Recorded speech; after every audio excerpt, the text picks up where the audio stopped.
છેલ્લા 2 દિવસ ત્યાં સમાચાર માધ્યમો દ્વારા, મીડિયા દ્વારા આ પ્રશ્ન ચર્ચા ચાલી રહી છે. જ્યારે ડિમોલેશન થયું ત્યારે ત્યાં હું સતત 3 દિવસ હાજર હતો. જે કાંઈ બિલ મૂકવામાં આવેલ છે તે બિલ માનવીય રીતે જોતા કે જ્યારે સ્થાનિક પ્રજા પોતાનો આશિયાનો તૂટી રહી હોવાથી દુઃખ અનુભવતી હતી, ચીસો, રાડો, ચીચિયારી પાડી રહી હતી, રોઈ રહી હતી, એવા સંજોગોની અંદર કાજુ કતરી જેવી મીઠાઈઓ, ખજૂર રોલ, સમોસા, આની મેજબાની શું યોગ્ય હતી? આ થવું જોઈએ? આ તદ્દન અમાનવીય હતું.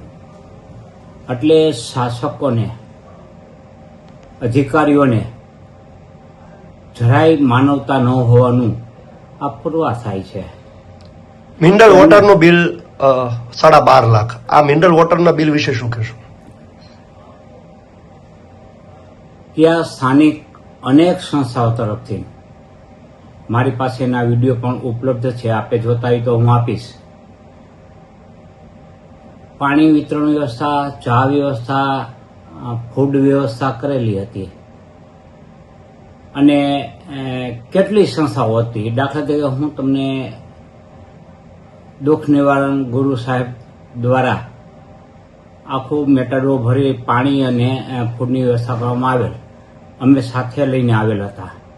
એટલું જ નહીં, ત્યાંના સ્થાનિકો દ્વારા રસોડાઓ પણ ચલાવવામાં આવે અને પાણીની વ્યવસ્થા પણ કરવામાં આવેલ. તેમજ ભાવનગરની SS ગ્રુપ છે, તેઓએ પણ વ્યવસ્થા કરીને, ખાસ કરીને બોલબાલા ટ્રસ્ટ છે, એ રોજ ફૂડની લારીઓ લઈ અને વિતરણ કરતા હતા.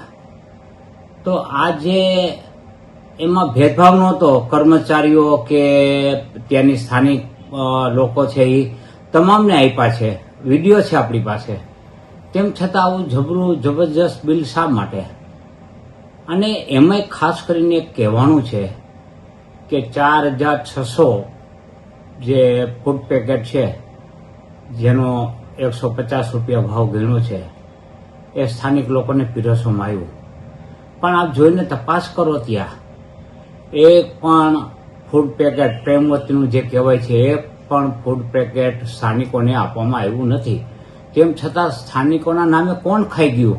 15 રૂપિયાની અડધી ચાના 21 રૂપિયા બિલમાં દર્શાવ્યા છે. આરાધના ટી સ્ટોલ, આને કઈ રીતે જુઓ છો આપ? આ પણ ચાની વ્યવસ્થા સ્થાનિક તંત્ર અને NGO કરેલી હતી. તેમ છતાં આવડા મોટા બિલ એ ચોક્કસ શંકાસ્પદ છે અને આની તપાસ થવી જોઈએ. અને આ જે કોઈ આને ભ્રષ્ટાચાર આચરો હોય તેની ઉપર કડક પગલાં લેવા જોઈએ.